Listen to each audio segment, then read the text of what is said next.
从更深层次来讲，俄乌冲突其实是让德国蒙受了不小的损失，会不会使德国也已经有一肚子气了？德国会一直隐忍这口气吗？赵先生。那么我觉得除了能源呢，对于德国来讲，一个很重要的损失还是在于欧元。我们知道呢，作为这个欧盟的主导的国家吧，德国呢一直希望推动欧元，包括用欧元去制衡美元的这种全球霸权货币的这样一个地位。但是这场俄乌冲突呢，实际上也使这个德国所希望推动的欧元也遭受着一些冲击。那么德国要付出的代价，我觉得要看这个俄乌冲突会持续多久，同时我们要看这个德国本身对于俄乌冲突的这种介入的程度会有多大。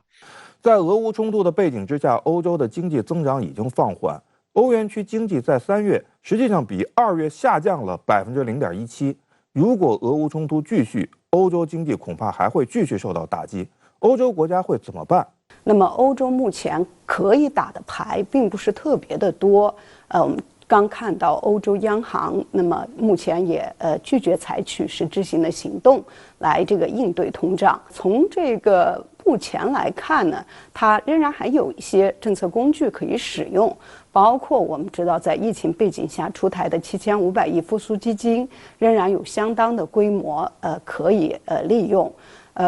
另外，我们也知道，为了这个降低这个冲突对社会层面的影响，欧洲各个国家也都出台了大量的这样的一个政府干预的措施，来平抑物价，来这个尤其是对能源价格的稳定。那当然，我们现在也看到，欧洲方面在南欧国家的推动下，期望通过再一次集体发债，类似于我们说应对疫情事件的这样的一个共同的债务，来应对这种经济可能存在的衰退风险。但是，的确，这样的一个举措，会在内部还是会引发诸多的这样的一种分歧的。例如，我们说德国和荷兰这样的国家，可能就认为时机仍然未到。所以从当前来看呢，欧洲经济接下来这个进一步的这样的一个下滑，是可以看得见的趋势。欧洲人的生活现在开始受到这次冲突的实际影响。换句话说呢，欧洲人要为这场冲突付出代价了。那么民意是否会发生变化？金女士，目前来看呢，在欧洲整体的这种无论是经济层面还是社会层面，都从安全的角度看这样的一个威胁，所以呢，这种安全的利益考量大于了我们说的经济利益，和他们的这种这样的一些具体的这种考量，一定程度上来讲，可能也是这种我们说的这种政治正确，但是很难说，就是在未来这个战争如果持续下去，而欧洲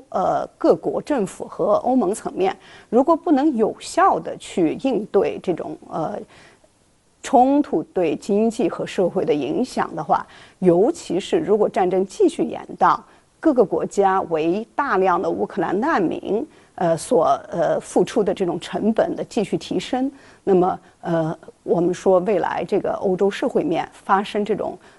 反战厌战的情绪一定会上升的。现在芬兰和瑞典正在考虑是否要放弃已经坚持了几十年的中立地位而加入北约。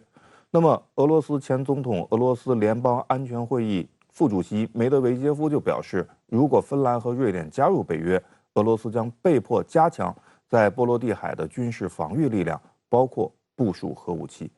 江先生如何看梅德韦杰夫的这一警告？俄罗斯的周边环境其实我们可以明显的看到，就是越来越恶化。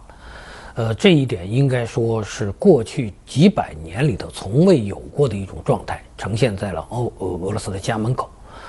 当然，在这样一种背景下，俄罗斯做出一些加强自身防卫的一些这个举动，包括加强在波罗的海方向部署核武器。可以想象，俄罗斯方面一定会选择在加里宁格勒来部署战术核武器。那么这些举动呢，应该说是对目前局势的一种反应。它在很大程度上应该说也会改变欧洲安全的一种新的一种局势，就是说，北约的国家加大对俄罗斯的一个围堵，那么俄罗斯的这种反制又反过来成为了一种对北约国家的一种不安全的一种压力，所以这样一种欧洲安全的一种不稳定和不安全长期对峙的这样一种态势其实都不符合双方的利益。国际社会也好，欧洲也好，我们其实一贯的主张其实就是说，一个国家的安全不能建立在别的国家不安全的基础之上。这也是我们说为什么要强调一种全面的安全观。所以在目前来看，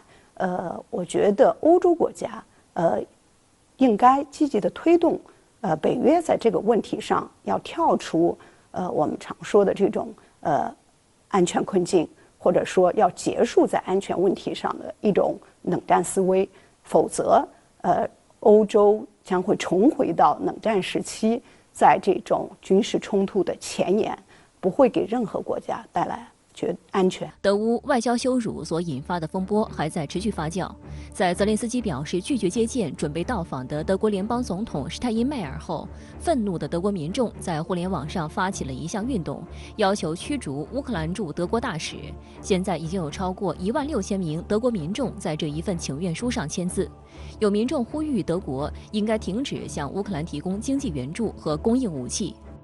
现在欧洲的舆论呢也在揣测，是不是接下来呢会导致德国方面的政策呢出现一些变化，这样的话有可能呢会加剧欧洲内部的分裂和矛盾。俄乌冲突以来，德国逐步调整防务和外交政策，大幅增加军事支出，并向乌克兰提供了反坦克武器、地对空导弹等。但德国总理舒尔茨领导下的执政联盟不仅意见不一，还多有反复。例如，德国绿党籍副总理兼经济与气候保护部长哈贝克此前言之凿凿，称正在争取增加对乌克兰的武器供应，但短短2天后，哈贝克就倒戈了。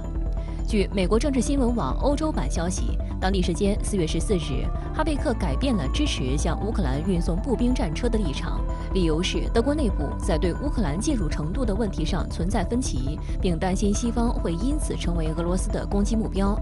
4月15日，德国总理舒尔茨表示，德国愿意为军事援助拨款20亿欧元，用于购买新的军事设备，其中4亿欧元将提供给欧洲和平基金，并通过这一欧盟融资工具为乌克兰购买武器。与此同时，该笔援助中还将包括德国联邦国防军及第三国向乌克兰运送武器的费用。目前在欧洲乃至整个西方阵营内部应该说继续要支持乌克兰，尤其是提供更多这个更强火力的这样一些军事装备的支持是一个主流的方向。所以德国呢，应该说它也不能偏离这个方向。但是在具体提供什么样的规模提供什么样的武器，我觉得这一方面呢，德国内部呢存在不少争论。